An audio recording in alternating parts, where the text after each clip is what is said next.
John's on after the Portages.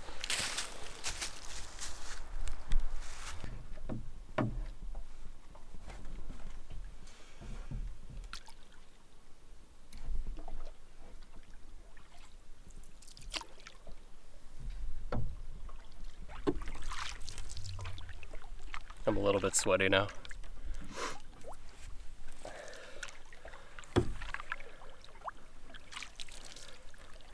There was one other car in the parking lot when I came here. It's the middle of November and it's a Monday, so I don't think I'll see anybody.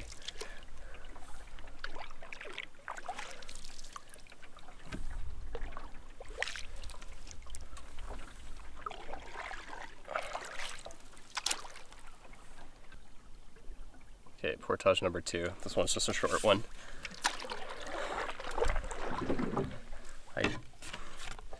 I double carried that 900 meter and I am pissed about it.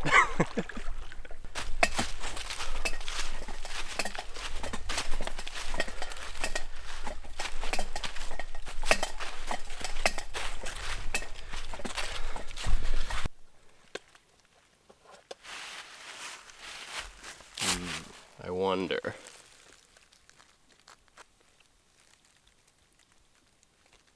Damn. Spores. Very cool.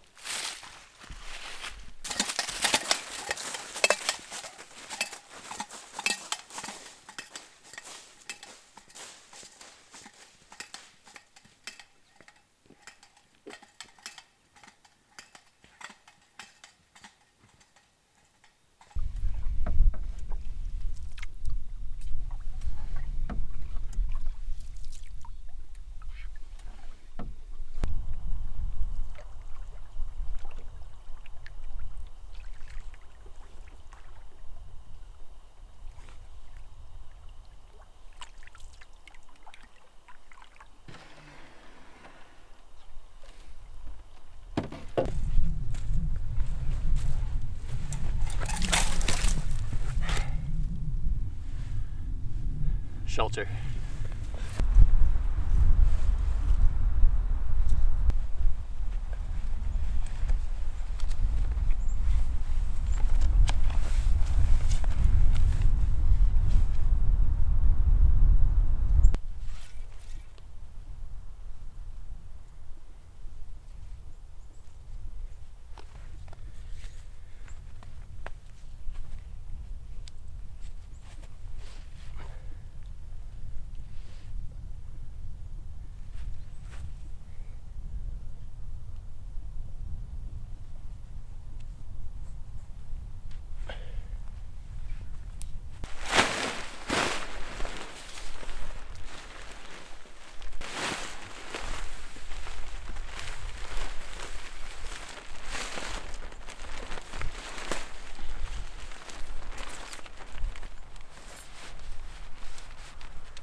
Okay, swag.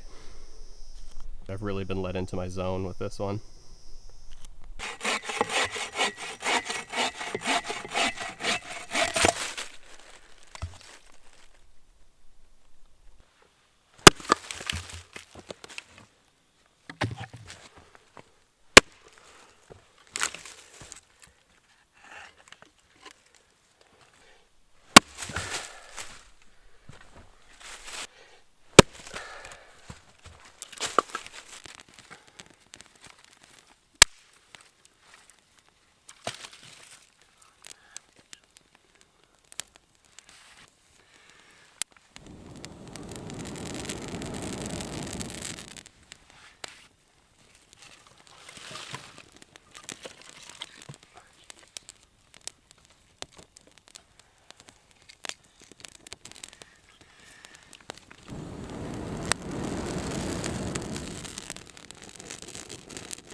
You guys like my new barrel?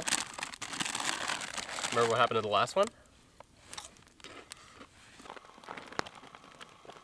Oh, and Swiss cheese. I have Swiss cheese too.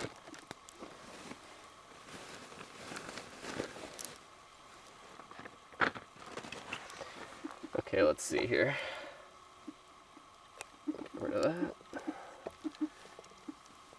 Cut it really thin.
Windy.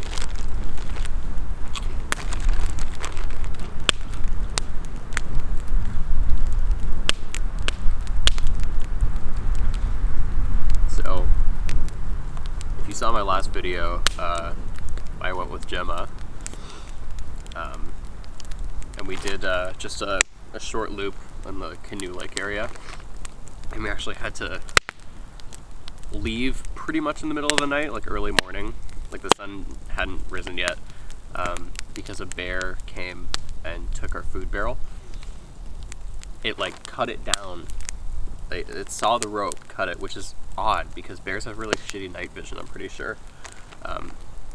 Took it, and then it came back and it would not leave. Like it was like circling in the brush back and forth, and I fired a bear banger at it. I was yelling at it. I was standing in front of the tent with bear spray in my hand, like shaking. I was pretty scared actually. For I think like an hour or an hour and a half. It felt like 15 minutes, and I looked at my phone. I was like, I've been standing here for an hour, just standing off with this bear. And Gemma, I hear Gemma from behind in the tent. She's like, should we pack up our shit? And I'm like, yeah, we should probably pack up. It's not leaving. It should have left when I fired the bear banger at it. We were warned about it when we left, and the only reason we were warned is because we rented a canoe, and the guy who was like dealing with us for the canoe rental was like, just so you know, there's a bear issue. Like it's like approaching people, and it's very habituated and it's unusual. It was actually kind of funny how he told us it, because like he was like, are you gonna be tying up your food? And I'm like, well, yeah. He's like, good, because check this out. And he like shows us this bear barrel that's like ripped apart. Yeah, it didn't matter. We tied it up like 25 feet. The bear cut it down, took the whole thing, and then came back, and we had to leave at like 5 a.m. It was really funny because like as we were like, we're like, okay, like thanks for letting us know about the bear. We were like canoeing away, and he's like, oh yeah, one more thing. And we're like, yeah. He's like, it's big. So this is my first time coming out since that happened, and I'm alone, and I do have it in the back of my mind. I'm a little bit worried, but I don't want that to ever get in the way of me camping.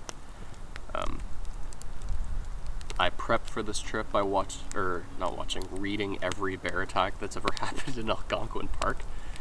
Yeah, that wasn't a good idea. But it's weird. It taught me a lot about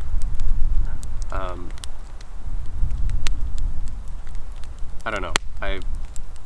Every time someone was like, oh, aren't you worried about bears? I'm like, no, they're basically big raccoons. They want your food. They don't want to have anything to do with you. They're scared of you.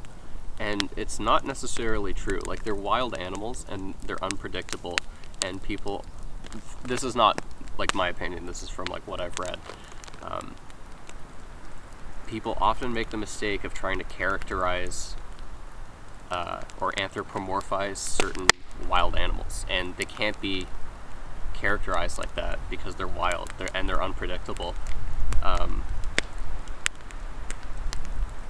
And yes, it's usually like black bear attacks are extremely rare, but they happen, and when they happen, there's no explanation for it. They just go predatory, and it's not. I read that it's never the case that they just get so habituated to humans and know that they have food, and they like are continually like trying to get the humans food and stuff, and then they just take it one step further. That's not what happens. They don't get like brave like that.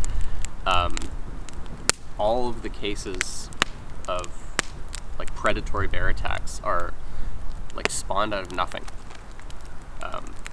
They just like this there was this one bear in 1997 who attacked a kid. The kid survived, but it was like a camp, like a summer camp, and this bear, they killed it, but it had a tag on it, and they knew that it was tagged 4 years earlier, and like all the things were like not habituated, unusually docile. Like it just happens.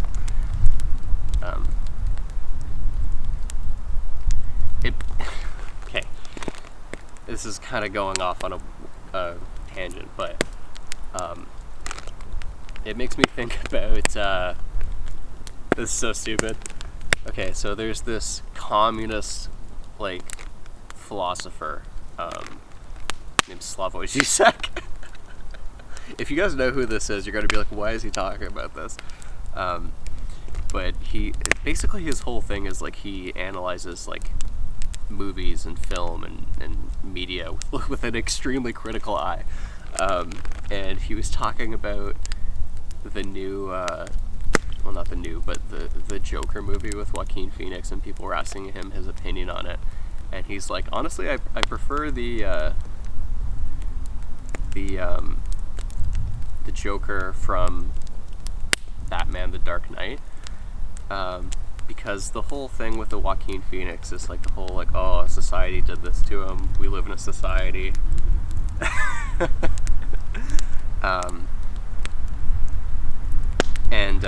The whole thing is like society creates monsters, but he prefers the Heath Ledger Joker, because if you notice in the movie, every time he's like, you want to know how I got these scars, he tells a different story, and Zizek's interpretation of that is he's mocking the origin story.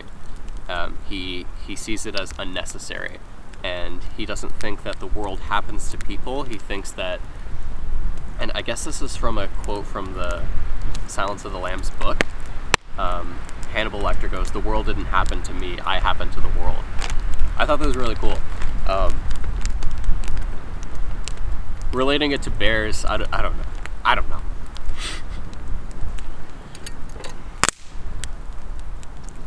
Will I keep that in the video? I don't know. It's a little bit weird.